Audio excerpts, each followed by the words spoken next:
What's up, it's Cinema Shogun here, and you want to know what I always find kind of funny and ironic?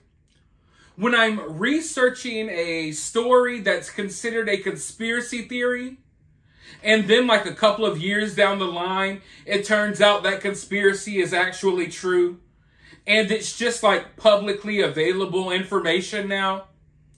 Or like when you talk about things that are considered conspiracies with your friends, or even when I make videos on topics that are considered conspiracy theories. I always find it funny when those conspiracies turn out to be true. And I always find it funny how quickly people will label you a conspiracy theorist, but then when the information you talk about comes to light, they never turn around and apologize. No, they don't even bat an eye. They pretend like it never happened. They pretend like they knew about this information all along.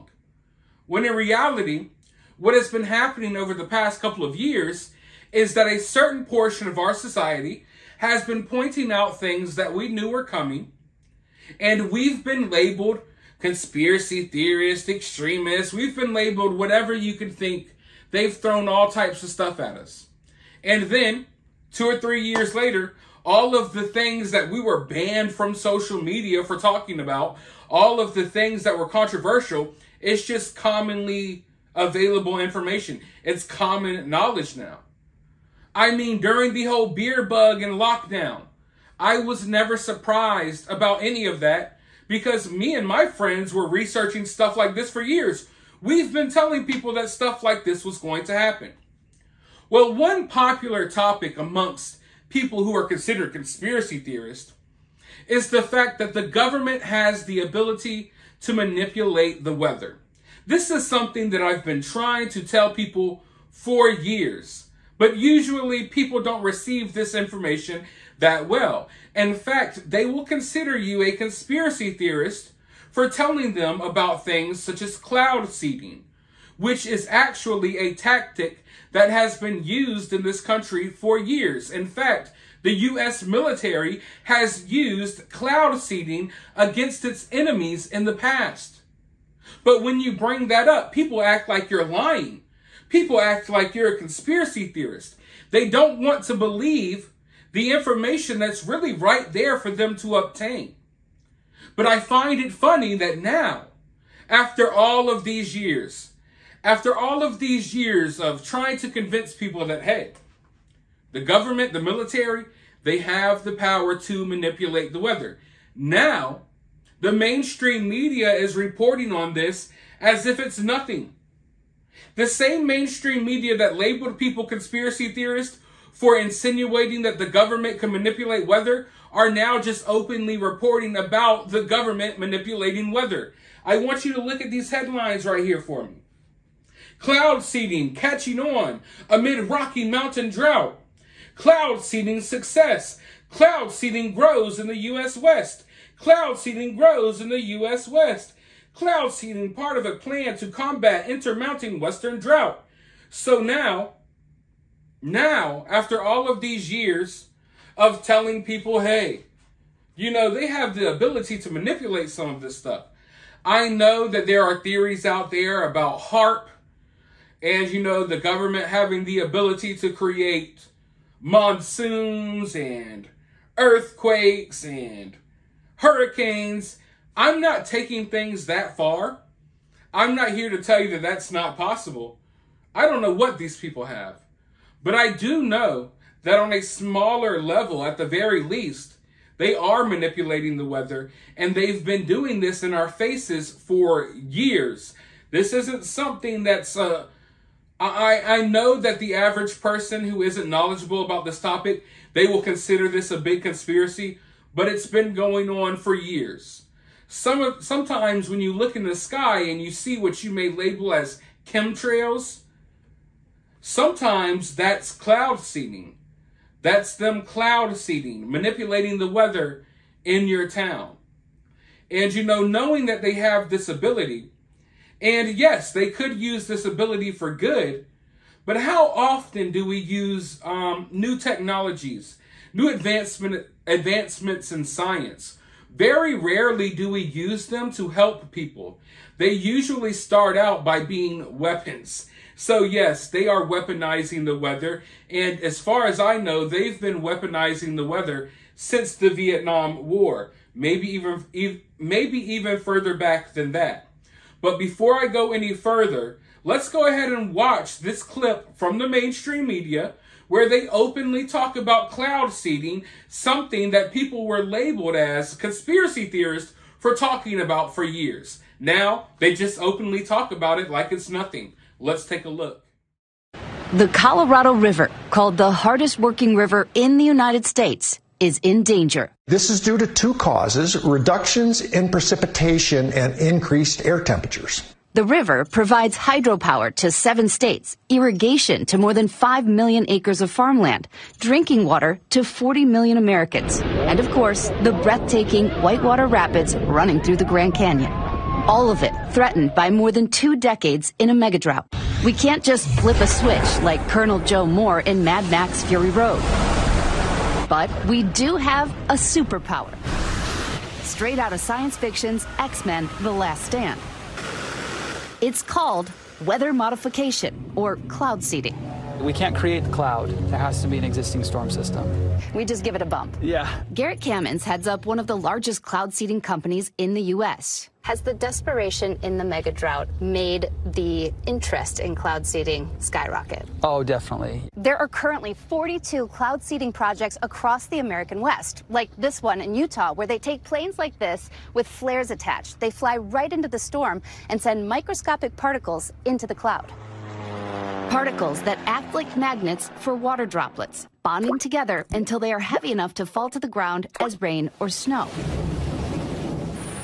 At the University of Colorado, researchers are working on artificial intelligence to deploy cloud seeding drones. And it's not just cloud seeding from the sky. There are hundreds of those things. That shack you see in the foreground is a ground-based cloud seeder. The little flame coming out is sending tiny silver iodide particles up into the sky. When a storm comes through, they go up to 2,000 feet above our head, into the storm, up those mountains, and make more snow than it naturally would. While cloud seeding has been helping get every last drop out of some of the driest years on record, this past winter, Mother Nature came through. The Southern Rockies, which feed the Colorado River, got more than 4 times their average snow. But experts say it's still not enough. As much as cloud seeding is a boost or a help, it's not a solution. The main solution is Conservation. cloud seeding is most successful in wet years, so this was a huge winter for them. They actually stopped early because Mother Nature was giving up so much. Now, studies have shown that the environmental impacts from the silver iodide, on the current scale, there are no impacts to snow or rain, also downstream, so it doesn't impact, the other weather. They do anticipate at least 200 more ground cloud seeders in the future, and the federal government has committed $2.6 million to seeding. Back to you, Gio and Eva. Oh, Ginger Z, thank you so much. ABC News Chief Meteorologist Ginger Z. Just amazing when you look at the technology, obviously, of cloud seeding, but also the idea that the Colorado River, we're talking about feeding 7 states with that power. Yes, and it gives us so much of our food. Yeah. I gotta say, folks, the last few years have been wild. The last few years have been absolutely wild. I've seen so many things that I researched for years.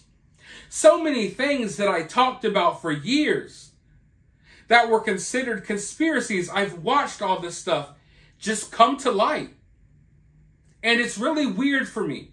I understand that these changes in the world are weird for everyone, but it's extremely weird for someone who was looking at this information years before it happened. And that makes me question everything. Like, why was some of this info, it was out there if you knew where to look and you were actually someone that was in pursuit of the truth. If you were someone that was in pursuit of information, the info was out there for you to find. And I don't want to say that it was extremely difficult, but I've just talked about so many things and I've researched so many things throughout my life that all just seem to have come to fruition in the last couple of years. Or I would say they finally come to light. So seeing this stuff and seeing them openly talk about manipulating the weather on the news, it's weird for me. Because it's a topic that I've been talking about for a long time, but it was a topic that you were considered crazy for talking about. Despite the fact that, it's publicly available information. How many of you all have ever heard of Operation Pi Pi? Have you ever heard of it? Well, if you haven't, let me explain. Operation Sober Pi Pi was a military cloud seeding project carried out by the U.S. Air Force during the Vietnam War in 1967 through 1972.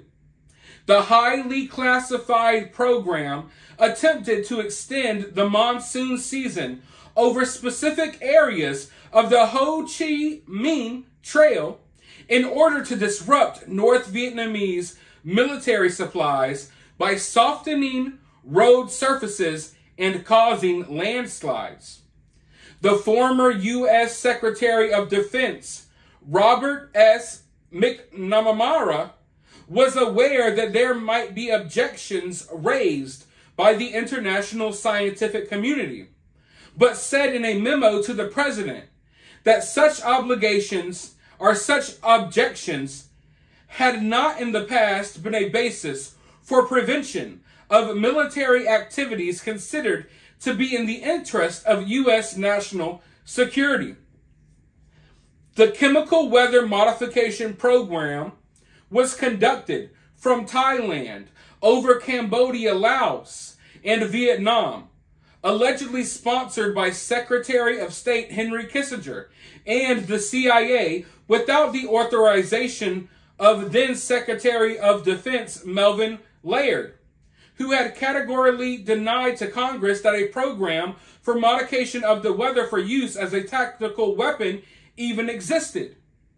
So there you have it, folks. It's been right there in people's faces for years. Operation Pi Pi, during the Vietnam War, back in 1967. So if they were using modified weather as a weapon in 1967, what do you think they are doing now? What do you think they are capable of doing now? I would have to believe that the advancements in science and technology didn't just stop right there in 1967 or 1967 through 1972. I would have to believe that they have made several advancements. There's no telling what these people can do now. Now, I know, like I said, about the HAARP program. I know about random theories and stuff that are out there. I'm not here to tell you that those theories are true or not true. I'm here to tell you what is publicly available information.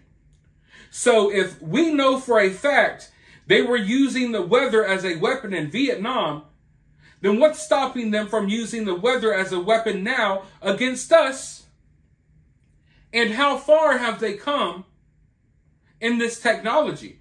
How many more things have they learned? What are they capable of now? We know what they were capable of in 1967. They were capable of extending entire monsoon seasons. Okay? They extended a season. Okay? In Vietnam. Now, you take that info and you mix it with the fact that we got these people trying to use climate change as an excuse to control us, and you tell me what's going to happen from this. Because like I was saying, and like I always say, when it comes to this type of technology, it can be used for good. And right now they're talking about using it for good because of a drought. But we weren't born yesterday. We know how these things work. So when you look at some of the weather patterns in America, and you look at some of the weather patterns across the world, ask yourself, is all of this stuff happening naturally? Or is someone manipulating some of this stuff? I don't know. One thing I do know is that natural disasters with the weather have been happening since the beginning of time. But knowing that our government, and I would believe other governments out there, have the ability to do this, it makes you question what's real and what's fake, what's natural, and what has been caused by man. Are some of the storms that we are experiencing, are they manipulated in any way? I would hope not. But at the very least, we know they have that power. We know they have that power. They have the power to make a hurricane worse than what it has to be. They have the power to make a thunderstorm worse than what it has to be. And they've had that power since the 60s. So you let me know what you think down in the comments below. While you're down there, hit the thumbs up, hit the subscribe, ring that notification bell, and I'll talk to you all in the next video.